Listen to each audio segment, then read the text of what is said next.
पति क्यों नहीं कर सकता। रितेश और नीता दोनों एक दूसरे को बहुत प्यार करते थे और बड़े प्यार से ही घर में भी रहते थे। नीता जॉब करती थी, लेकिन उसे घर के काम करने में कोई ऐतराज नहीं था और सुबह शाम का खाना दोनों मिलकर खुद ही बनाते थे। कुछ दिनों पहले नीता की दादी सास और सास ससुर दादी सास के घुटनों के इलाज के लिए शहर आए और उनके बाद वे अपने बेटे बहू के यहाँ कुछ दिनों के लिए रुक गए।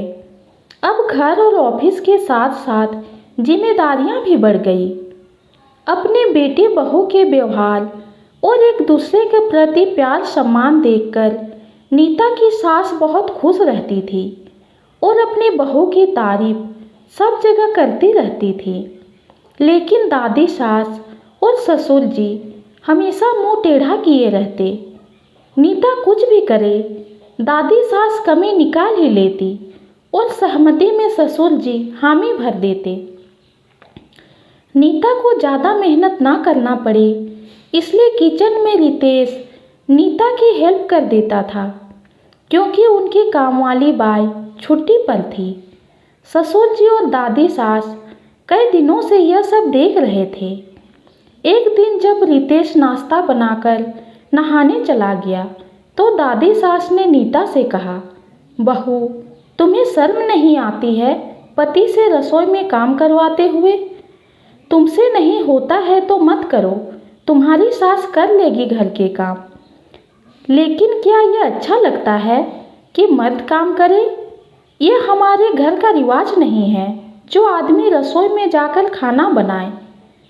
पूरे दिन नौकरी करता है और थक कर घर में आराम करेगा कि वह खाना बनाएगा।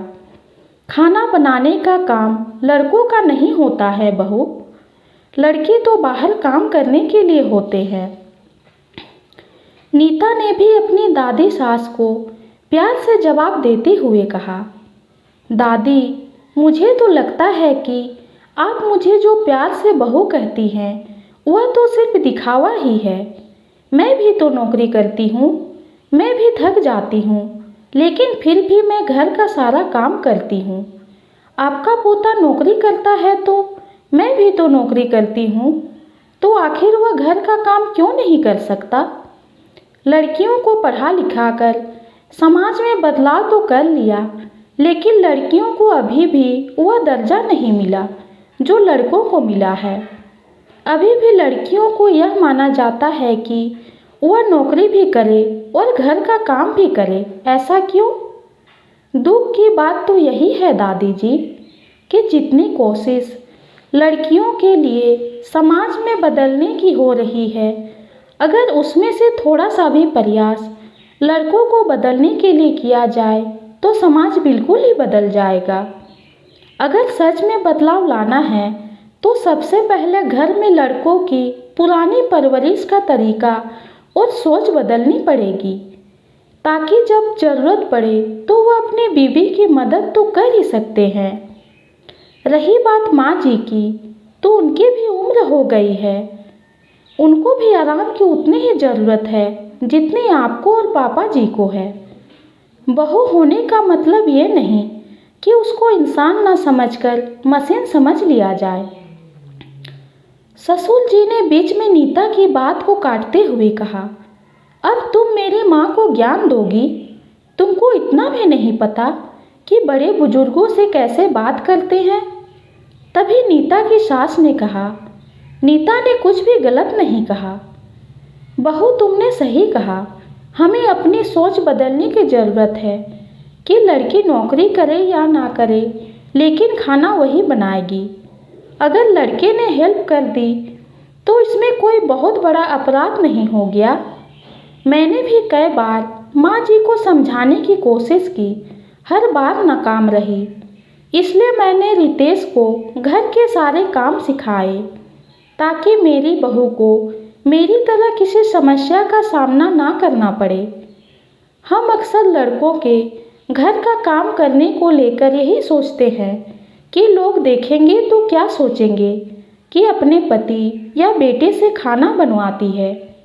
लेकिन अब ज़माना बदल गया है, अगर बेटा भी बहू के साथ मिलकर घर के कामों में हाथ बटाए तो इसमें बुरा क्या है। इसी का नाम तो जिंदगी है। जीवन साथी का मतलब ही होता है सुख दुख में साथ देना। लेकिन यह जमाना कब समझेगा पता नहीं। तभी रितेश ने पीछे से अपनी माँ को गले लगाकर कहा, जमाना तभी समझेगा माँ जब आपके जैसी परवरिश हर माँ करने लगेगी, बेटा और बेटी का भेद मिटाकर। फिर उसने दादी और पापा से कहा, माँ और नीता ने बिल्कुल सही कहा।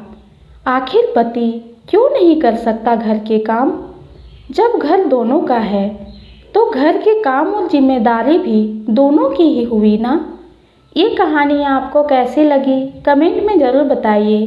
कहानी पसंद आई है तो चैनल को लाइक और सब्सक्राइब कीजिए। कहानी सुनने के लिए आपका बहुत बहुत धन्यवाद।